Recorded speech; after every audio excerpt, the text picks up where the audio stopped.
ازيكم يا حلوين؟ عاملين ايه؟ كل سنة وانتم طيبين.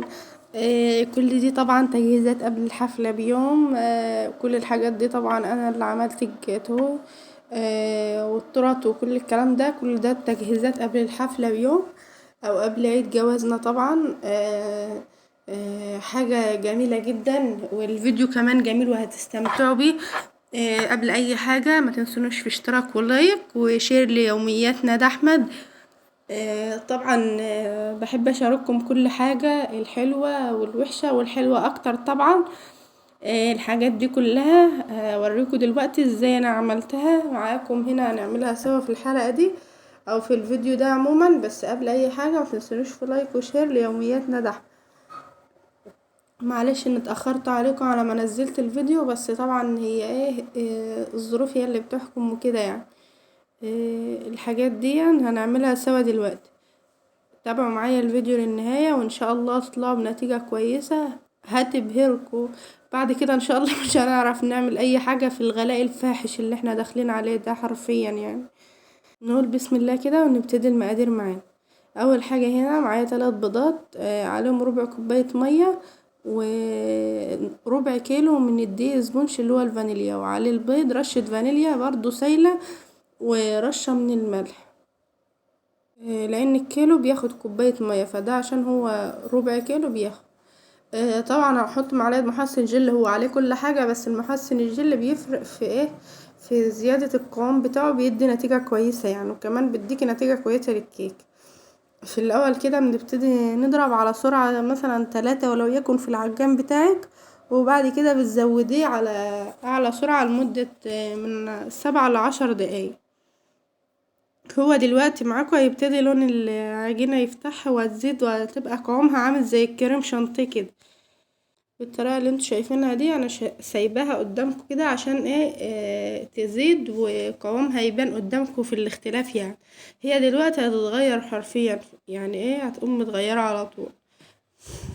يا ريت يا حبايب قلبي اللي اول مرة يشوفني ما ينسانيش في لايك وشير ويعمل لي اشتراك في القناة من زر الاشتراك اللي تحت الجرس اللي باللون الاحمر. مفسرها لكم خالص اهو. شايفين لون القوام بقى، لون العجينة بقى عامل ازاي، كأنها كريم شانتيه بالظبط. هو ده القوام المطلوب حرفيا. احنا هنا بس حاجة بسيطة خالص وهنحوش عنها زي ما انتوا شفتوا كده. وقفنا العجان كان هنا عدى عليه 10 دقايق. زي ما انتوا شايفين هنا انا بستخدم شوكولاتة سما، بس انا هنا بعملها في حمام بخار بسيحها يعني عشان اصبها في القوالب اللي انا هزين بها الجاتوه في الاخر. شكل قلب، شكل وردة، شكل فراولة، زي ما تحب. وهنا ده في نفس العجان مش بنغسله ولا حاجة، بنحط 3 بيضات ورشة فانيليا ورشة ملح وربع كيلو من الاسبونش الجاهز برضو بس يكون شوكولاتة، ومعلقة محسن جل. وبنضربه برضو نفس الفترة اللي احنا ضربنا فيها التاني، او في الاول على سرعة هادية، وبعد كده بنزود السرعة من 7 ل10 دقايق على حسب القوام قدامك بيكون عامل ازاي. طبعا هي بتختلف معاك انت، بتكون قدامك كل لما يكون يعني، هي اصلا لما بتاخد فترة كويسة في العجن بالمضرب يعني الكهربائي او سواء في العجان على حسب ما بتعملي، بتديكي نتيجة احسن. زي ما انتوا شايفين هي العجينة في الاول كده بتكون سايلة، بس بعد ما يعدي عليها 5 دقايق بتبتدي ايه، ان هي لونها يفتح برضو، بتكون عاملة زي قوام الكريمة اللي هي بالشوكولاتة، وبتبقى قوامها تقيل برضو. ماشية معاكم الخطوات خطوة بخطوة، حاجة بسيطة جدا. لو مشيتوا واتبعت الخطوات زي ما أنا بعمل قدامك طبعا هتطلعي بنتيجة هتبهركوا يعني بصراحة. اللي ماشيين معايا لحد هنا صلوا على النبي كده، ألا بذكر الله تطمئن القلوب. اذكروا ربنا كده، وادعوا ربنا كده ينزل الاسعار بعد الغلاء اللي احنا فيه ده. داخلين على ايام صعبة جدا والله، بس ربنا يسترها. الحمد لله على كل شيء. عاوزة اقول لكم حاجة، انتوا ممكن بصوا تضيفوا للخليط ده، انا ضفته بس مش في المرتين الاولانيين، لسه هنكمل معاكم دلوقتي. بصوا معلقة صغيرة من الخل للربع كيلو، لو هتعملي كيلو حط عليه معلقة كبيرة من الخل، بتفرق معاكي جدا في هشاشة الكيكة وكده يعني. يعني لما بتيجي تطلعيها بتلاقيها فاتحة قوي ومفتحة. الخل بيديها طراوة جميلة جدا وبيخليها هشة وخفيفة كده. طبعا هي دلوقتي هيبتدي لونها يتغير، بنحطها في قوالب، بتفرشي القالب ده ورق زبدة، بتدهني، بتاخدي جزء الشوكولاتة اللي انا سيحتها معاكم من شوية، بعد لما خلاص صبيتها في القوالب بتاعتها زي ما انتم شايفين كده اشكال مختلفة. وهنا ده رقم 5 عشان طبعا احنا يا رب العمر كله سوا، ربي يخلينا لبعض كده. عد يعني الوقت مر علينا 5 سنين واحنا سوا، العمر كله سوا يا رب. وطبعا حرف الان لان انا اسمي ندى وهو حرف الايه. تعالوا اوريكم الخليط وهو في الفرن كده. خليط الكيكه بتاعنا زي ما انتم شايفين، انا عامله 2 بالقلوب و2 بالصينيه اللي هي المستطيله زي ما انتم شايفين كده. ولسه معايا كمان برضو صينيه مستطيل وسط اللي هي مقاس 30، بس هطلع دول وبعدين احطها. طبعا يا حبايب قلبي من الافضل ان احنا نعمل الكيكه دي النهارده ونسيبها في المطبخ وبعدين نشتغل بيها بكره. اقصد تاني يوم يعني. تعالوا هنا بقى نعمل جناش الشوكولاته. وزي ما انا قلتلكوا ان انا بستخدم شوكولاته سما. معايا هنا تلت كوبايه من اللبن، عليها معلقتين كبار من الكريم شانتيه، والافضل يكون خام. لان الشوكولاته بيبقى فيها نسبه، هي خام بس بيبقى فيها نسبه بسيطه كده من السكر. واول ما الخليط ده يبتدي يغلى كده على النار، لو عندك لبن بودرة وعاوزة تضيفي تمام، بس هي اصلا قوامها جميل لان اللبن الحليب اللي انا جايباه مضمون جدا يعني. آه، اول ما تبتدي تغلي كده هنبتدي ننزل عليها بالشوكولاتة بتاعتنا زي ما انتوا شايفين كده. طبعا هو القالب تقريبا حوالي ربع كيلو، 250 جرام، فبنضيفه على تلت كوباية اللبن بيبقى قوامها مظبوط. وهوريكم دلوقتي هي ازاي قوامها بيتقل معانا وبيكون جميل جدا. زي ما انتم شايفين هنا بنبتدي كده بالتحريك لحد لما الشوكولاتة ما تبقاش باينة خالص، يبقى الخليط قوامه واحد، مفيش فيه اي تكتلات ولا اي حاجة. طبعا للمعة بتاعته بنحط له معلقتين زيت نباتي. زيت ايه يا جماعة؟ زيت ذرة، مش زيت من بتاع التموين، عشان يكون يعني حلو وعطيله لمعة حلو. نستخدم نوع زيت يكون نضيف شوية يعني. زي ما انتم شايفين كده هي الشوكولاتة اصلا هنا ابتدت تدوب معايا تماما، هتختفي. اول ما تبتدي تختفي، هي لسه يعني شوية، اول ما تبتدي تختفي معانا تماما بنطفي عليها النار وبنسيبها برضو في المطبخ تبرد براحتها. وعشان احنا في جو شتا وكده فهي بتبرد بسرعة وبتتماسك بسرعة، لكن لو في الصيف بتبقى تغيب شوية، احيانا بتقعد لتاني يوم على ما تلاقيها تماسكت، او بتقعد ساعتين 3 على الاقل. انما الوقت لان احنا في جو شتا وكده فتلاقيها بتتماسك على طول، يعني ممكن بعدها بساعة تقدري تشتغلي بيها. زي ما انتم شايفين كده هي خلاص هنا بقت تمام 100 فل لو 10 يعني. يا ريت لو وصلتوا لحد هنا ما تنسونوش لايك واشتراك، تعملوا اشتراك هنا من تحت الفيديو في العلامة الحمراء اللي عندكم، تضغطوا عليها وتضغطوا زر الجرس اللي بيكون تحت الفيديو بالظبط. وكمان تعملوا شير الفيديو عشان يوصل لأكبر عدد من الناس، ونكون ان شاء الله بكم بعد ربنا طبعا هنوصل بإذن الله. هنا دلوقتي هنبتدي خلاص نشتغلها من على النار ونطفي عليها. وتعالوا نشوف هنعمل ايه تاني، اللي احنا لسه معانا الليلة طويلة معاكم كده لما للصبح ان شاء الله، على حسب انتوا اي وقت بتشوفوا فيه الفيديو طبعا. تعالوا نجهز الكريم شانتيه، كل ده طبعا قبله بيوم عشان تاني يوم تكون انت نفسيا كده مرتاحة على قد التزيين بس. معايا هنا نص كوباية لبن او حليب على حسب ما انتوا بتقولوا، وهو ساقع متلج بس هحط فيه تلج برضو عشان بيخلي القوام احلى. وعليه نص كوباية سكر او كوباية الا ربع على حسب ما انت بتحبي نسبة السكر ازاي، وعليهم كوباية من الكريم شانتيه الخام. بنبتدي في الاول على سرعة هادية خالص، على 1 أو 2، بعد ما يعدي عليه 3 دقايق بنبتدي نعلي السرعة على اعلى سرعة في العجان وكده يعني، بس لمدة 7 ل10 دقايق، نفس برضو العجين لما كنا بنعجن الكيكة من شوية لما لو فاكرين يعني. طبعا هو اليوم ده بيكون شق شوية، بتتعبي فيه شوية، بس يعني تاني يوم لما بتخلصي بقى وتشطبي مطبخك كده بالليل، تاني يوم بتحسي براحة نفسية خالص يعني. شايفين تمام كده الكيك بتاعنا بقى تمام تمام يعني.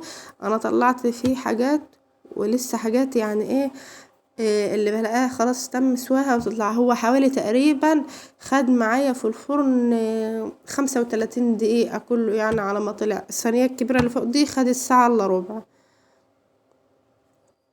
انا طلعت اللي كانوا فوق وحطيتها دلوقتي. هي ابتدت تحمر من الجنوب اهي زي ما انتوا شايفين. هبتدي افتح عليها الشواية بس ههديها مش هعليها، بحيث ان هي كمان لسه عاوزة 10 دقايق كده على ما تكون خدت لون خفيف خالص من فوق، تكون هي بقى تمام. طبعا لازما بخلة كده من بتاع الاسنان او من بتاع الشيش طاووق، نحطها في قلب الكيكة تطلع خالية تماما من كل حاجة. لو طلع فيها حاجة هدي النار وسيبيها شوية. خلصنا هنا كل حاجة زي ما انتوا شايفين. ده الجناش اللي احنا عملناه. المطبخ انا مرتباه، ودي الكريمة. وده ريان طبعا الساعة الوقت 3 الصبح، بس هو قاعد عادي طبعا بيحب يسلينا ريان على فكرة. وعملنا الكريمة هنا. بقول لكم باي، استنوني بكرة ان شاء الله عشان ايه نزين الكيكة بتاعتنا. زي ما انتوا شايفين دي كانت اول واحدة معانا. طبعا الوش ده نشتاله، وكمان هنقلبها ورقة الزبدة بتكون شايلة الطبقة اللي تحت، فمش ايه مش بنتعب في الطبقة اللي تحت. وبعدين هي اللي فوق دي بتكون طبقة رقيقة جدا، بالمنشار كده السكينة اللي هي المشنشرة بتشتليه بيطلع معاك. وطبعا هنا بالمقاس زي ما انتوا شايفين كده بنعملها على رقم 9 اللي هو اقل حاجة، وبتعمليها بقى طبقتين 3 على حسب ما هي بتيجي معاك. بنقطعها طبعا لان انا ماسكه التليفون بايد وبصور بايد، فاعذروني بصور لكم مقطع واوقف الكاميرا لما اعمل حاجه وارجعه تاني. اعذروني يعني لان انا بصور بايدي وكده. احيانا لما يكون جوزي موجود بخليه يصورني، بس عاوزه اقول لكم ان التصويرات دي كلها بعد الحفله، ما قدرتش انزل لكم فيديو قبل الحفله وكده في التجهيزات، يعني لان انا كنت عاملاها له مفاجاه بصراحه، يعني لانه هو يستاهل كل خير. الفيديو الجاي ان شاء الله اللي هو هيكون اصلا فيه الحفله، فيديو هيعجبكم جدا وتستمتعوا بيه. يعني ربنا يفرح قلوبكم دايما زي ما انتوا كده تفرحون ان شاء الله بلايك واشتراك ليوميا. طبعا دي هنعمل منها الجاتو زي ما انتوا شايفين كده. انا قسمتها. اللي معايا ده بنعمله كوبايتين ميه عليهم كوبايه سكر، وبنستنى لما يغلوا على النار، وبعدين بنطفي عليهم ونحط رشه فانيليا وعصرة ليمونة اول ما يغلوا، ونسيبه دقيقة وبعدين نطفي ونحط رشة فانيليا. زي ما انتوا شايفين كده انا حطيت، وبعدين ايه هسويها بالكريمة زي ما قلت لكم اللي انا بصور بايدي دلوقتي. هو جه وشافني وانا بعمل، بس ما عرفتوش ان الحاجة دي، قلت له ان في ناس طلبها اوردر مني وكده، عشان طبعا انا مجهزها له مفاجأة. وده القلب زي ما انتوا شايفين. انا كنت خلصته خلاص. احط في القلب ده في التزيين نص فاكهة، والنص التاني هزينه بجيل الفراولة عشان احط فيه رقم 5 اللي هو عيد جوازنا الخامس، وحرفي وحرف. طبعا دي التورته اللي انا هحطها ايه على الترابيزه او على الستاند اللي احنا هنحط عليه وهنزين بيه وكده. تعالوا اوريكم الجناش، شوفوا بقى عامل ازاي، قوامه متماسك جدا جدا. فاحنا دلوقتي هنشغل عليه النار نص دقيقة، يعني عشان بس ان هو يفك معانا كده، عشان ايه نقدر نشتغل بيه. وطبعا بنحطه في كيس من اللي هو بتاع التزيين، او اي كيس صغير يكون عندك كده، تحط شوية عشان ايه تقدري تتحكمي في النسبة، او انت عاوزة تعملي ايه وكده. طبعا ده القلب بعد ما عملتها. هي طبعا 3 طبقات. زيناها بالكريمة، وفي النص بحط كور كريسبي شوكولاتة ومرة فانيليا على حسب ما انتوا بتحبوا.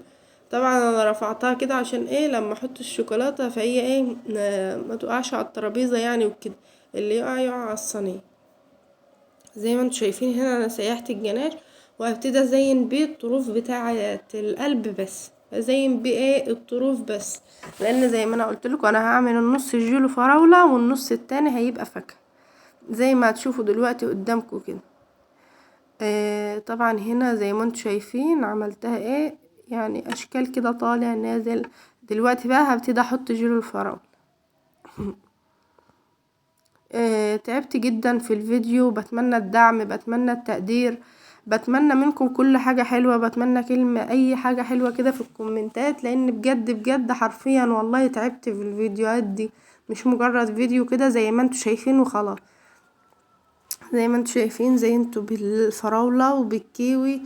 لو عاوزة تحط تفاح براحتك. اصلا لان انا يعني احنا هنا عموما مش من عشاق التورت اللي بالفاكهة وكده، بنحبها بالتزيين اللي هو العادي.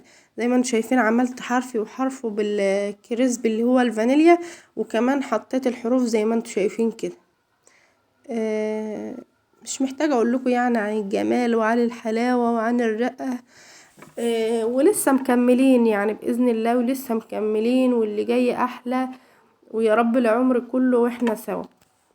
تعالوا نعمل القلب اللي هو ايه بالشوكولاتة. القلب ده هنزينه ايه بالكريسبي بالشوكولاتة اللي احنا عاملينها في القلوب، بس هنحط عليه الجناش وبعد كده ايه هنحط الكريسبي والشوكولاتات اللي احنا عملناها بس. زي ما انتم شايفين دي ايسل برضو يعني ايه، هما مزاوليني في المطبخ تقريبا، حد قايل لهم اقعدوا سيبوها يعني. زي ما انتم شايفين كده انا هنا حطيت الجناش والشوكولاتة. ودلوقتي هبتدي ازينه بالكريسبي وكده. طبعا انت لو عاوزة تخليها نص كده ونص كده براحتك. انا هنا هحط النص فرماسيه وعليه الحلاوه اللي هي الجيلي دي، طعمها جميل والعيال هنا بيحبوها، فانا اصلا عامله لهم التورته دي لهم مخصوص يعني. الحاجات اللي هم بيحبوها كلها حطها لهم فيه. فطبعا ايسل كانت واقفه قدامي دلوقتي لان هي دي اكتر حاجه هي بتحبها، فيها الحلاوه الجيلي التوفه، كل حاجات اللي هي بتحبها موجوده هنا في التورته دي يا جماعه. تعالوا دلوقتي بقى ايه نحطهم اللي احنا زينهم دول، هنحطهم فين في الفريزر. نص ساعة ساعة وبعدين بننزلهم التلاجة، لان كل حاجة دلوقتي قوامها هادي جدا. لو عايزة تحطهم في التلاجة على طول ما تحطهمش في الفريزر براحتك، بس انا حطيتهم كده لان انا هطلعهم من التلاجة وقت طويل، يعني هيفضلوا وقت طويل بره، فعشان كده بحطها في الفريزر عشان تفضل معايا وقت اطول. طبعا هنا ده تورته بس ده مقاس 20 في الصينية المستطيل. هنزينها بالجناش الشوكولاتة وايه هنحط عليها برضو الفرماسيه والكريسبي وكده. زي ما قلت لكم ان احنا هنا اكتر من عشاق الحاجات دي، مش بنحب الفاكهه والحاجات يعني، احنا اصلا بنحب كيكه الشوكولاته اكتر من كيكه الفانيليا. بنحب الفانيليا برضو بس ما بنحبهاش بالفاكهه، بنحبها بالتزيين اللي هو العادي يعني اللي هو بالشوكولاته البيضه. بالكريسبي الفانيليا بالشوكولاتات البيضه بكده بس يعني. تمام كده. بصراحه كان طعمها يجنن والله العظيم، والله العظيم اروع من اللي بشتريها 100 مرة، يعني اللي بشتريها من بره. طبعا اللي هيمشي على الطريقة دي هيعملها زي ما انا عاملاها بالظبط، وبنفس الطريقة هيعرف انا عاملاها ازاي. دي هنا هنعملها برضو قطع جاتوه هتوزع معانا، يعني ايه لو حد جالك ضيف كده تديله برضو القطعة، لو عاوز من التورته برضو عادي. الدنيا متاحة قدامك ده وقدامك ده، اللي عاوز ده اديله واللي عاوز ده اديله. هنزينها نصها بالجيل الفراولة وزي بصوص الفراولة، ونصها بصوص الشوكولاتة زي ما انتوا شايفين كده. طبعا صوص الجيل هيسيح الوقت وهيبقى حكاية. وطبعا بنجيب البيبسي بقى. مش محتاجة اقول لكم يعني. هنحطه دلوقتي في التلاجة كل حاجة تمام. ده بقى في يوم الحفلة بس كنا امتى الصبح كده. طبعا جوزي بينزل يروح الشغل وكده فايه مش عارف الدنيا اللي هتحصل دلوقتي. ده الجاتوه طبعا بعد ما زينته قلتلكوا جيل الفراولة هيزيت الدنيا هتبقى تمام معاه جدا. حطه في الفريزر زي ما قلتلكوا عشان انا هطلعه وقت طويل بره التلاجة، فيفضل متماسك معايا لأطول فترة ممكنة. طبعا يا حبايب قلبي ده اخر حاجة بقى تزيين الأوضة. وكانت مفاجأة جميلة لجوزي وردة فعله فاجأتني بس عجبتني قوي بصراحة. تعالوا اما ندخل كده ونشوف الجمال والحلاوة. طبعا التزيين ده اختي اللي عملته. هي عندها قناة على الانستجرام هحط لكم الرابط بتاعها تحت هنا في صندوق الوصف. يا ريت كلكم تشتركوا عندها، بتعمل حاجات جميلة جدا وبتنزل فيديوهات روعة. بتمنى منكم ان انتوا تشجعوني تعملوا لي اشتراك. الفيديو اللي جاي بجد ضرب نار. انا كده وصلت لنهاية الفيديو. بتمنى ان كل الفيديوهات تعجبكم، وبتمنى ان انا اكون عند حسن ظنكم، والسلام عليكم ورحمة الله وبركاته.